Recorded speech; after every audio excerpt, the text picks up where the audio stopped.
कंजूस सास। सुरेखा अपने पति देव, बेटे अर्जुन और बहू गीता के साथ अपने एक छोटे से घर में रहा करती थी। सुरेखा बहुत ही कंजूस किस्म की औरत थी।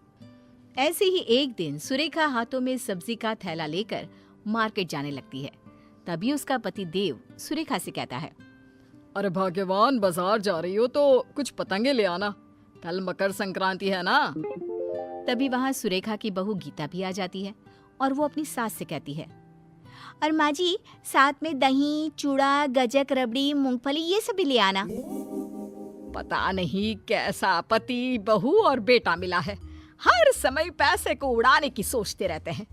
ये नहीं कि कुछ पैसे बचा लो और इन फिजूल के खर्चों को कम करो। अरे बहू, इन सब चीज की क्या जरूरत है, घर में बनाए तो है तिल के लड्डू, उन्हीं से काम चल जाएगा। ये बोलकर सुरेखा मार्केट जाती है और मार्केट से आते हुए देव और अपने बेटे के लिए कुछ पतंगे खरीद लेती है। घर आने के बाद कितने पैसे खर्च हुए सुरेखा उन सभी का हिसाब करने लगती है। तभी अर्जुन वहां आता है। माँ, पापा ने आपको पतंग लाने को कहा था ना, उनमें से कुछ पतंग देना तो, मैं पापा के साथ ऊपर पतंग उड़ाने जा रहा हूँ। अरे पर बेटा, वो पतंग तो तेरे पापा ने मकर संक्रांति के लिए मंगवाई थी, इसलिए कल ही उड़ाना, आज रहने दे। माँ, आपकी ये कंजूसी करने की आदत कभी नहीं जाएगी। आप मुझे पतंग दो, कल के हम कल देख लेंगे। मार्केट में पतंग खत्म नहीं हुआ है, अगर कम पड़ेंगे तो हम और ले आएंगे। अर्जुन के बोलने पर ना चाहते हुए भी सुरेखा को पतंग देना पड़ता है और अर्जुन कुछ पतंग लेकर छत पर उड़ाने के लिए चला जाता है। थोड़ी देर बाद उनके दरवाजे पर उनकी पड़ोसन सुमित्रा आती है और सुमित्रा गीता के हाथ में कुछ तिल के लड्डू देती है। जिसके बाद गीता भी किचन में से कुछ तिल के लड्डू एक टिफिन में पैक करके सुमित्रा को देने के लिए जाने लगती है। तभी सुरेखा रसोई में आ जाती है और गीता के हाथों से टिफिन लेकर बोलती है, अरे बहू, ये क्या कर रही है? टिफिन भर के लड्डू देना जरूरी है क्या?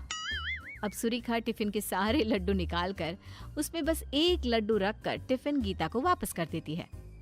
आप ठीक है, ले आप जाकर ये टिफिन सुमित्रा को दे दे। पर माँ जी, उन्होंने हमें इतने सारे लड्डू दिए और हम उन्हें ये एक लड्डू देंगे, अच्छा थोड़ी ना लगेगा। अरे तो क्या हो गया, उनके घर में भी तो लड्डू बने हुए हैं ना। और अगर इसी तरह टिफिन भर भर के तू पड़ोसियों को लड्डू बांटने लगेगी तो सारे लड्डू खत्म हो जाएंगे। फिर तेरे ससुर और तेरा पति दोनों कहेंगे, लड्डू तो तुमने दिया ही नहीं, अब हम अपने स्टाफ को क्या दें?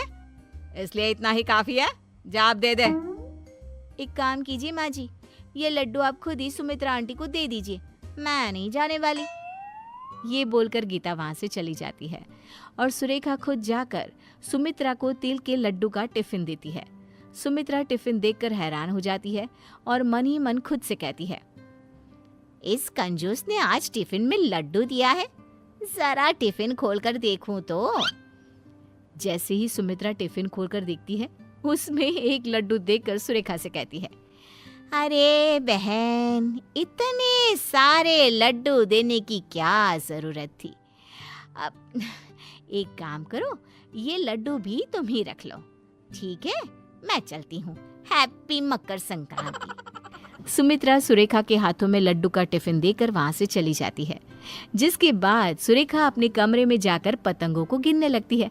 तभी देव वहां आ जाता है। सुरेखा, जल्दी से कुछ पतंग दो ना, मेरी सारी पतंग कट गई है। क्या सारी पतंग कट गई?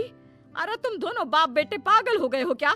मकर संक्रांति कल है, पतंग कल उड़ानी है, आज नहीं। पर तुम दोनों ने तो आज ही सारे पतंग उड़ा उड़ा कर खत्म कर दिए, अब नहीं है पतंग, जाओ। अरे भाग्यवान, तुम्हारी कंजूसी करने की आदत कब जाएगी? पतंग है तो पतंग लेकर ही आए हैं उड़ाने के लिए। हाँ तो पर कल उड़ाना ना पतंग। अब अर्जुन को भी नीचे बुला लो, खाना खाने का समय हो गया है वैसे भी।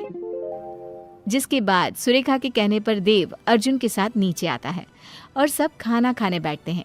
खाना खाने के बाद गीता सबके लिए तिल के लड्डू लेकर आती है और सबको 2-2 तिल के लड्डू दे देती है। ये देखकर सुरेखा अपनी बहू से कहती है, अरे ये सारे लड्डू आज ही खत्म कर देगी क्या? पहले तो सुमित्रा के लिए इतने सारे लड्डू पैक कर दिए और अब सबको घर में बांट रही है। अरे मकर संक्रांति कल है, कल कुछ नहीं करेगी क्या? माँ जी, अभी बहुत सारे लड्डू बचे हुए हैं, अगर उनमें से कुछ खा भी लिए तो क्या फर्क पड़ेगा? अगर लड्डू कम पड़ गए तो तेरे ससुर जी और अर्जुन के ऑफिस में कहाँ से लड्डू जाएंगे? सोचा भी है तूने? अरे जानती है ना इन दोनों बाप बेटे को, मकर